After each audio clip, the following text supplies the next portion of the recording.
Guys, good morning.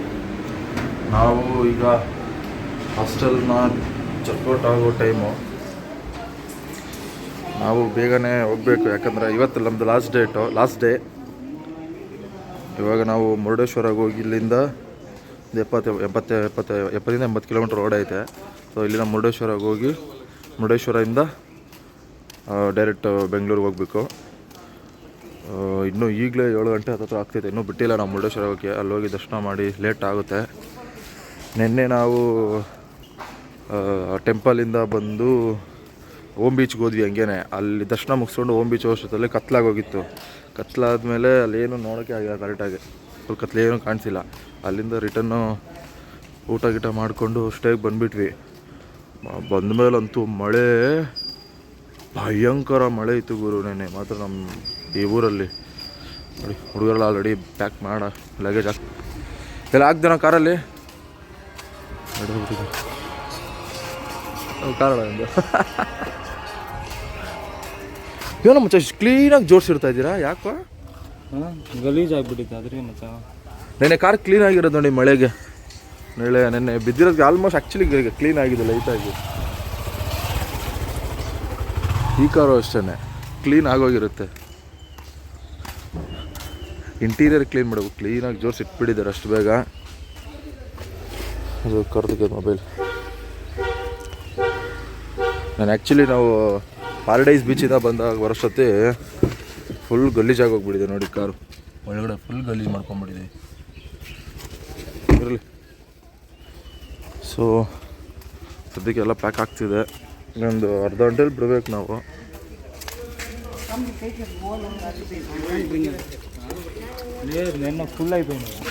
ನೆನ್ನೆ ಮಳೆ ಮಾತ್ರ ಗುರು ಲಿಟ್ರಲಿ ನಿಜವಾಗ್ಲೂ ಒಂದು 3 ರಿಂದ 4 ಅವರ್ ಹೊಡೆದಿದೆ. ನೈಟು ಒಂದು 11 ಗಂಟೆಯಿಂದ ಒಂದೂವರೆ 2 ಗಂಟೆ ಆ್ಯಕ್ಚುಲಿ ಮಳೆ ಬಿದ್ದಿದೆ.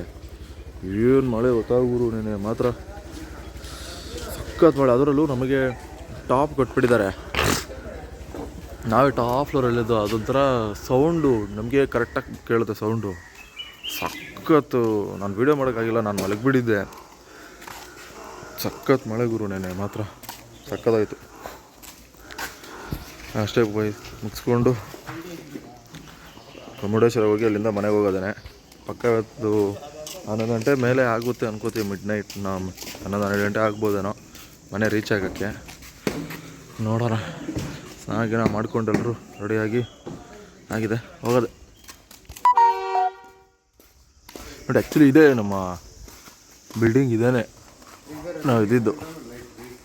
ಹಾಸ್ಟೆಲರ್ಸ್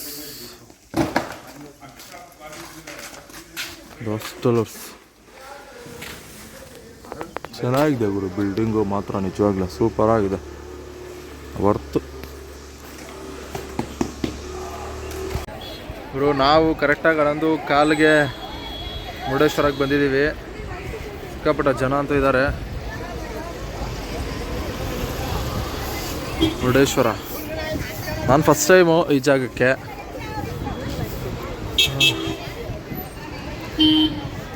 ಪಾರ್ಕಿಂಗ್ ಹಿಂಸೆನೇ ಅನ್ಕೋತೀನಿ. ಇಲ್ಲಿ ಬೇರೆ ಕಡೆ ಪಾರ್ಕಿಂಗ್ ಇರ್ಬೋದು.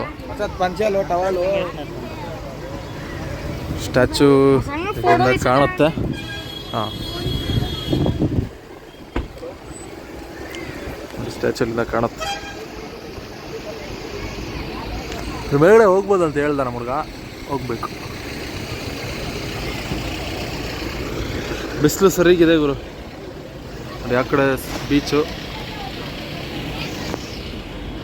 ನೋಡೋಣ, ಒಳಗಡೆ ಹೋಗ್ಬಿಟ್ಟು ಬರ್ತೀನಿ ಹೆಂಗಿರುತ್ತೆ ಅಂತ.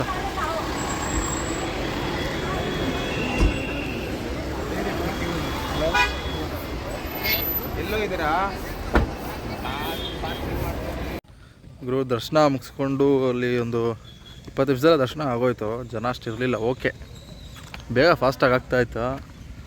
ಎಲ್ಲ ಮುಗಿಸ್ಕೊಂಡಿಟ್ಟು 1 ಅವರ್ ಬೋಟಿಂಗಿಗೆ ಬಂದ್ವಿ ಗುರು. ಮ್ಯಾಂಗ್ರೋವ್ಸ್ ಹತ್ರ. ಬೋಟಿಂಗು ನಾವು 10 ಜನಕ್ಕೆ 1800 ಹೇಳಿದ್ರು. 1300 ರೂಪಾಯಿಗೆ ಮಾತಾಡ್ಕೊಂಡ್ವಿ. ಇವಾಗ ಹೋಗೋಣ. ಹೊನ್ನಾವರದಲ್ಲಿದ್ದು. ಇವಾಗ ಹೊನ್ನಾವರದಲ್ಲಿ ಇಲ್ಲಿ ಮುಗಿಸ್ಕೊಂಡು ರಿಟರ್ನೇ ಫಸ್ಟ್. ನಾವು ಹಿಂಗೆ ಹೋಗಿದ್ದು ಕೂಡ ಗೋಕರ್ಣದಿಂದ ಈ ಕಡೆಗೆ ಹೋಗ್ಬೇಕಾದ್ರೆ ಆಗಿಲ್ಲ. ಅದಕ್ಕೆ ರಿಟರ್ನ್ ಮುಗಿಸ್ಕೊಂಡು ದರ್ಶನಕ್ಕೆ ಹೋಗ್ಬಿಟ್ಟು ರಿಟರ್ನ್ ಬರ್ತಾಯಿದ್ದೀವಿ. ನಾವು ರಿಟರ್ನು ಮಂಗಳೂರು ಮೇಲೆ ಹೋಗಲ್ಲ, ಮಂಗಳೂರು ಮೇಲೆ ಹೋಗಲ್ಲ. ನಾವು ಆ ಕಡೆ ಕುಮಟಾಗ ಹೋಗಿ ತಿರ್ಗಾ ರೈಟ್ ತೊಗೊಂಡು ಹೈವೇ NH ಮೇಲೆ ಹೋಗೋಣ ಅಂತ ಪ್ಲ್ಯಾನ್ ಮಾಡಿದ್ದೀವಿ.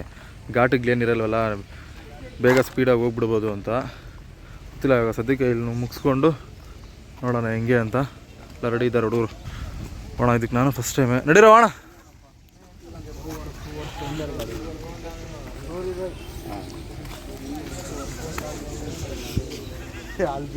ಇವನು ದೊಡ್ಡ ತರಲೆ, ಇವನು ದೊಡ್ಡ ತರಲೆ.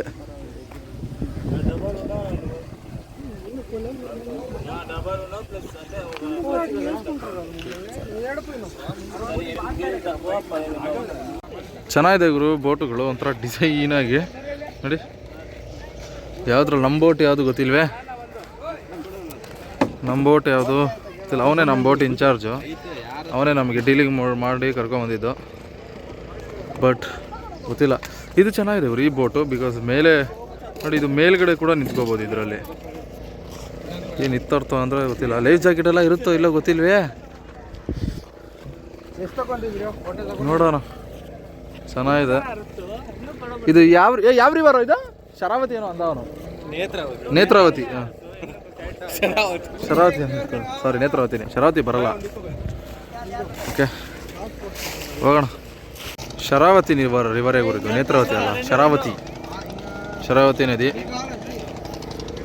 और कुल्फी ना ತಿಂತವ್ರೆ. भैया पानीपुरी का है ना ये? जय सवारिया, जय सवारिया नाइट पानीपुरी.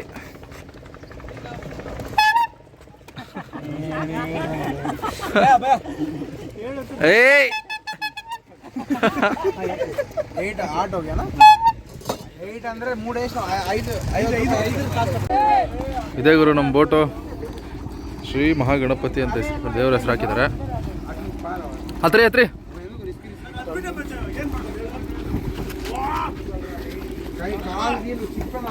ನಾವು ಹತ್ತೋಣ ಈಗ.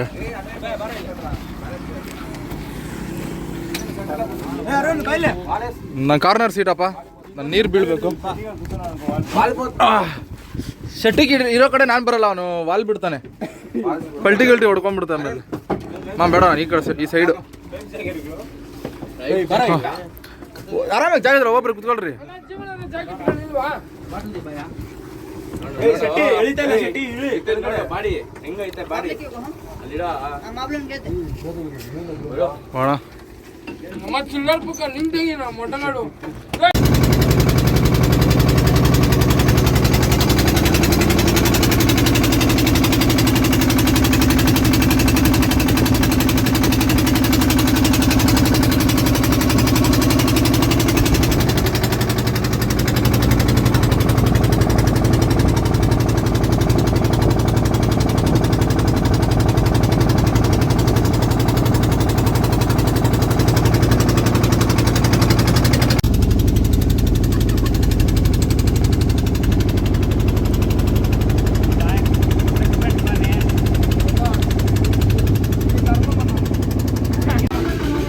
ಚೆನ್ನಾಗಿದೆ ಗುರು ಇದು.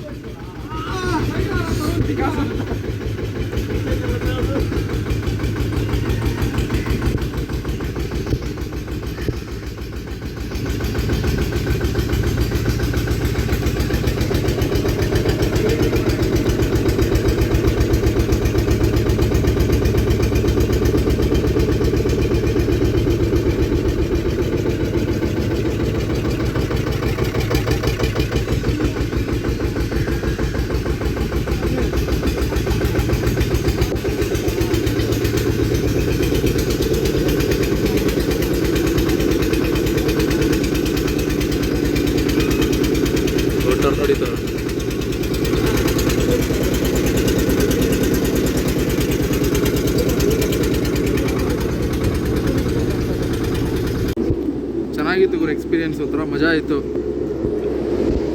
ಒಂದು ಮುಕ್ಕಾಲ್ ಅವರಿಂದ 1 ಅವರ್ ಆಗುತ್ತೆ ಇದು. ಚೆನ್ನಾಗಿತ್ತು. ಒಳಗಡೆ ಕರ್ಕೊಂಡು ಹೋಗಿ ಒಂದು ರೌಂಡ್ ಹಾಕ್ಕೊಂಡು ಬರ್ತಾರೆ. ಚೆನ್ನಾಗಿದೆ, ಏನು ಮೋಸ ಇಲ್ಲ. ಒಂದ್ಸಲ ಎಕ್ಸ್ಪೀರಿಯನ್ಸ್ ಮಾಡ್ಬೋದು. ನಾನು ಫಸ್ಟ್ ಟೈಮ್ ಆಗಿರೋದಕ್ಕಿಂತ ಚೆನ್ನಾಗಿದೆ, ಇಷ್ಟ ಆಯಿತು ನನಗೆ. ಆದರೂ ಎಲ್ಲೋದ್ರೂ ಬಿಸಿಲೇ ಗುರು, ಹಬೆ ಜಾಸ್ತಿ. ಸೊ ಇವಾಗ ಇಲ್ಲಿ ಊಟ ಮಾಡೋಣ ಅಂದ್ಕೊಂಡ್ವಿ, ಇಲ್ಲಿ ಯಾಕೋ ಬೇಡ ಅಂತ ಇವಾಗ ಡೈರೆಕ್ಟ್ ಮನೆ ಕಡೆಗೇನೆ ಇವಾಗ ಹೈವೇದಲ್ಲೇ ಎಲ್ಲನ ತಿನ್ಕೊಂಡು ಬಿಡೋದೆ. ಇವಾಗ ಆ್ಯಕ್ಚುಲಿ ಈಗ 1:30 ಮಿಡ್ ನೈಟ್ ಆಗುತ್ತೆ. ಅಫ್ಕೋರ್ಸ್ ನಮಗೆ ಮಿಡ್ ನೈಟ್ ಆಗುತ್ತೆ ಪಕ್ಕ, ಗೊತ್ತಿಲ್ಲ, ನೋಡೋಣ. ಊಟ ಮಾಡಿಕೊಂಡು ಬಿಡೋದೇನೆ, ಹೋಗೋಣ. ಬೇಡ, ಹೆಂಗಿತ್ತು? ಅಲ್ಲೇ ಒಂಥರ ಕೇರಳ ಮಿನಿ ಕೇರಳ ಅಂತೆ. ಹಂಗೆ ಇದ್ದಿಲ್ಲ ಓಕೆ ಸರಿ ಇರಲಿ, ಹೋಗೋಣ. ನಾವು ಊಟ ಮಾಡಿಕೊಂಡು ಹೈವೇದಲ್ಲಿ ಬಿಡೋದೆ. ಗುರು, ನಾವು ರಿಟರ್ನು ಹೋಗಬೇಕಾದ್ರೆ ಈ ರೋಡ್ ತೊಗೊಂಡಿದ್ದೀವಿ. ಯಾವುದಿದು ಅದು ಶರಾವತಿ ಕಣಿವೆ ಸಿಂಗಳಿಕ ಅಭಯಾರಣ್ಯ ಗೇರಾ ಸೊಪ್ಪ ಅನ್ನೋ ಈ ರೋಡು. ಇದರಿಂದ ಜೋಗ್ ಫಾಲ್ಸಿಗೆ ಕನೆಕ್ಟಾಗಿ ಜೋಗ್ ಫಾಲ್ಸ್ ಹತ್ತತ್ರನೇ ಒಂದು ಲೆಫ್ಟ್ ತೊಗೊಂಡು ಆ ಕಡೆ ಹೋಗೋ, ಇದೀಗ ರಾಣೆಬೆನ್ನೂರಿಗೆ ಕನೆಕ್ಟ್ ಆಗೋ ರೋಡ್ ಇದು. ನಾವು ಆ ಕಡೆಗೆ ಹೋಗೋಣ ಅಂತ ಈ ರೋಡ್ಗೆ ತೊಗೊಂಡ್ವಿ. ಇದು ಅದೇ ಈ ಫಾರೆಸ್ಟ್ ಹೆಸರು ಘಾಟು, ಫುಲ್ ಸಖತ್ ಘಾಟು. ಇದು ಗೇರಾ ಸೊಪ್ಪ ಅಂತ. ವ್ಯೂ ಮಾತ್ರ ನೋಡಿ ಗುರು, ಚಿಂದಿ ಆಗಿದೆ. ತೋರಿಸ್ತೀವಿ ನೋಡಿ ಮೇಲೋಗಿ. ಸೂಪರ್ ವ್ಯೂ ಗುರು ಮಾತ್ರ ನೋಡಿ, ಒಳ್ಳೆ ವ್ಯೂ ಗುರು ಮಾತ್ರ. ಊರು ಹೆಂಗಿದೆ ವ್ಯೂ ಮಾತ್ರ ಇದು. ಬಾ,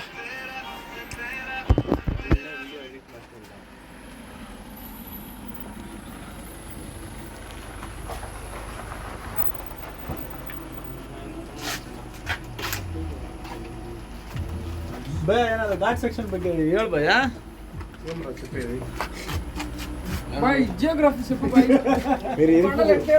ಒಳ್ಳೆ ವ್ಯೂ ಪಾಯಿಂಟ್ ಗುರು ಮಾತ್ರ ಇದು. ಸಖತ್ತಾಗಿದೆ ಮಾತ್ರ, ಡೀಪು.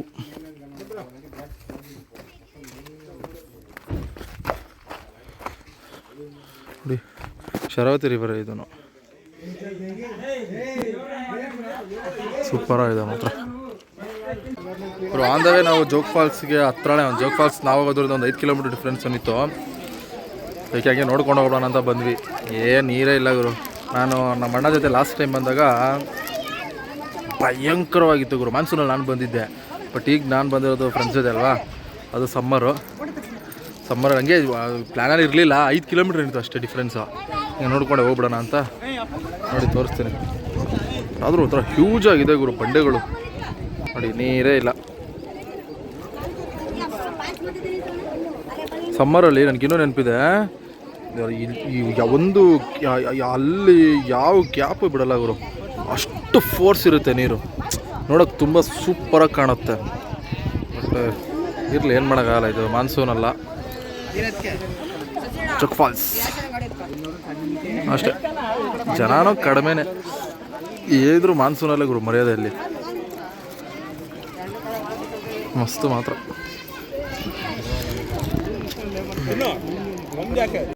ಗುರು ಫೈನಲಿ ನಾವು 240ಗೆ ರೀಚ್ ಆಗಿದ್ದೀವಿ ಗುರು. ಯಾವುದು ಸೆಂಟ್ರಲ್ ವಿಡಿಯೋ ಮಾಡೋಕ್ಕಾಗಿಲ್ಲ ನನಗೆ. 240 ಆಗಿದೆ. ನಾವು ಬಿಟ್ಟಿದ್ದು ಹೊನ್ನಾವರದಲ್ಲಿ 140 ಸಮಥಿಂಗ್ ಆಗಿತ್ತು ಅನ್ಕೋತೀನಿ. ಕರೆಕ್ಟ್ 12 ಅವರ್ಸ್ ಮೇಲಾಗಿತ್ತು, 12 ಅವರ್ಸ್ ಕಮ್ಮಿನೋ ಜಾಸ್ತಿನೋ ಇರಲಿ. ಸೊ ಫೈನ್, ನಾವು ರೀಚ್ ಆಗಿದ್ದೀವಿ ಗುರು ಸೇಫಾಗಿ ಮನೆಗೆ. ಕಾರ್ತಿಕ್ ಅವ್ರ ಮನೆಯಲ್ಲೇ ಮಲಗಿ ಹೋಗಬೇಕು. ಎಲ್ಲಿ ಸ್ಟಾರ್ಟ್ ಮಾಡಿದ್ವೋ ನಾವು ಅಲ್ಲೇ ಎಂಡ್ ಮಾಡ್ತಾಯಿದ್ದೀವಿ, ಇದೇ ರೋಡಲ್ಲೇ ಎಂಡ್ ಮಾಡ್ತಾಯಿದ್ದೀವಿ. ಹೇಳೋ ಹರ್ಷಲ್, ಲಾಸ್ಟ್ ಏನೋಣ ಹೇಳೋ. ಒಳ್ಳೆ ಎಕ್ಸ್ಪೀರಿಯನ್ಸ್ ಇತ್ತು ಮಚ್ಚ ಟ್ರಿಪ್. ನಾವೆಲ್ಲಿ ಸ್ಟಾರ್ಟ್ ಮಾಡಿದ್ವೋ ಅಲ್ಲೇ ಎಂಡ್ ಮಾಡ್ತಾಯಿದ್ದೀವಿ. ಹ್ಯಾಪಿ ಎಂಡಿಂಗ್ ಸಿಕ್ತು. ಹ್ಯಾಪಿ ಎಂಡಿಂಗ್ ಸಿಕ್ಕಿತ್ತು. ಮೆಲ್ಲಿಗೆ ಹೇಳ್ರು, ಮಲಗಿರೋರೆಲ್ಲ ಎದ್ರಲ್ಲಿ ಬಿಟ್ಟಾರ. ಆಮೇಲೆ ಸ್ವಲ್ಪ ತುದಿದಲ್ಲಿ ಬಂದ್ಬಿಟ್ಟು ಗೋಪಟ್ಟ ಅದೇ ಅಲ್ಲೇ ಎಂಡ್ ಮಾಡ್ತಾ ಇದೀವಿ. ರಾತ್ರಿ 7:30 ಆಗ್ತೈತೆ ನಮ್ಗೆ. ಗಾಡಿ ಇಲ್ಲೇ ಸ್ಟಾರ್ಟ್ ಮಾಡಿದ್ದ, ಈಗ ಇಲ್ಲೇ ಸ್ಟಾಪ್ ಮಾಡಬೇಕು ಗಾಡಿನ. ಇರಲಿ, ಹೋಗೋಣ. ಸೊ ಅಷ್ಟೇ ಗಾಯ್ಸ್, ಈ ಟ್ರಿಪ್ನ ಎಂಡ್ ಮಾಡಿ ಆಯಿತು. ನೆಕ್ಸ್ಟು ಯಾವಾಗ ಬಾಗುತ್ತೋ ಟ್ರಿಪ್ಪು ನನಗೂ ಗೊತ್ತಿಲ್ಲ. ತಿಂಗಳಾಗ್ಬೋದು, 2 ತಿಂಗಳಾಗ್ಬೋದು, 6 ತಿಂಗಳಾಗ್ಬೋದು, ಇಲ್ಲ ವರ್ಷನೇ ಆಗ್ಬೋದು, ನನಗೂ ಗೊತ್ತಿಲ್ಲ. ನೆಕ್ಸ್ಟು ಯಾವ ಜಾಗಕ್ಕೆ ಹೋಗ್ತೀನೋ, ಎಲ್ಲಿ ಹೋಗ್ತೀನೋ ಟ್ರೈ ಮಾಡ್ತೀನಿ ಮಾಡೋಕ್ಕೆ. ಸೊ ಇದಾಯಿತು ಫ್ರೆಂಡ್ಸ್ ಜೊತೆ ಟ್ರಿಪ್ಪು. ಗೊತ್ತಿಲ್ಲ. ನಾವೆಲ್ಲ ಇವಾಗ ತಿರ್ಗಾ ನೆಕ್ಸ್ಟ್ 10 ಜನ ಇಲ್ಲಾಂದ್ರೆ ಒಂದು 7 ಜನ ಆದರೂ ನಾವು ಎಲ್ಲಿ ಹೋಗ್ತೀವೋ ನಮಗೂ ಗೊತ್ತಿಲ್ಲ. ನೆಕ್ಸ್ಟ್ ಸಿಗ್ತೀವೋ ಅನ್ನೋದು ಗೊತ್ತಿಲ್ಲ. ಕಾಲೇಜ್ ಎಂಡ್ ಆದಮೇಲೆ ಕಾಲೇಜಲ್ಲೇ ಫಸ್ಟ್ ಟ್ರಿಪ್ ನಾವು 7 ಜನ ಆ್ಯಕ್ಚುಲಿ ಮಾಡ್ತಿರೋದು. ಸಣ್ಣ ಪುಟ್ಟ ಟ್ರಿಪ್ ಮಾಡಿದಾಗೆಲ್ಲ ಯಾರೋ ಒಬ್ಬ ಮಿಸ್ ಆಗ್ತಾಯಿದ್ದ, ಇಲ್ಲ ಯಾವುದು ಈ ಥರ ಲಾಂಗ್ ಟ್ರಿಪ್ ಅನ್ನೋದು ಇದೊಂದೇ ಆಗಿದ್ದು ಇವತ್ತೇ, ಇದೇ ಫಸ್ಟು. ಸೊ ನನ್ನ ಫ್ರೆಂಡ್ಸ್ಗೆಲ್ಲರಿಗೂ ಥ್ಯಾಂಕ್ ಯು ಬಂದಿದ್ದಕ್ಕೆ. ಒಂದು ಸಕ್ಸಸ್ಫುಲ್ಲಾಗಿ ಮಾಡ್ಕೊ. ಲಾಸ್ಟಲ್ಲಿ ಟ್ರಿಪ್ ಮಾಡಬೇಕಾದ್ರೇ ಲಾಸ್ಟಲ್ಲಿ ಆಗಬೇಕಾದ್ರೆ ಒಬ್ಬ ಬರಲ್ಲ ಅನ್ನೋ ಥರ ಸಿಚುವೇಶನ್ ಎಲ್ಲ ಬಂದುಬಿಟ್ಟಿತ್ತು. ಹೆಂಗೋ ಫೈನಲಿ ನಾವು 7 ಜನ ಆಯಿತು ಸಕ್ಸಸ್ಫುಲಿ. ಸೊ ಹೋಪ್ ನನ್ನ ಫ್ರೆಂಡ್ಸು ಎಂಜಾಯ್ ಮಾಡಿರ್ತಾರೆ. ಈಗ ಖುಷಿ ಆಯಿತು. ಹೋಗೋಣ, ಅವರು ವಿಡಿಯೋ ನೋಡ್ತಾರೆ. One of the best memories ಇರಲಿ. ಕಂಪ್ಲೀಟೆಡ್. Thank you. ನೆಕ್ಸ್ಟು ಯಾವಾಗ ಬರುತ್ತೋ ನನಗೂ ಗೊತ್ತಿಲ್ಲ, ವಿಡಿಯೋ ಬಂದಾಗ ಮಾಡ್ತೀನಿ. So closing the trip. Bye.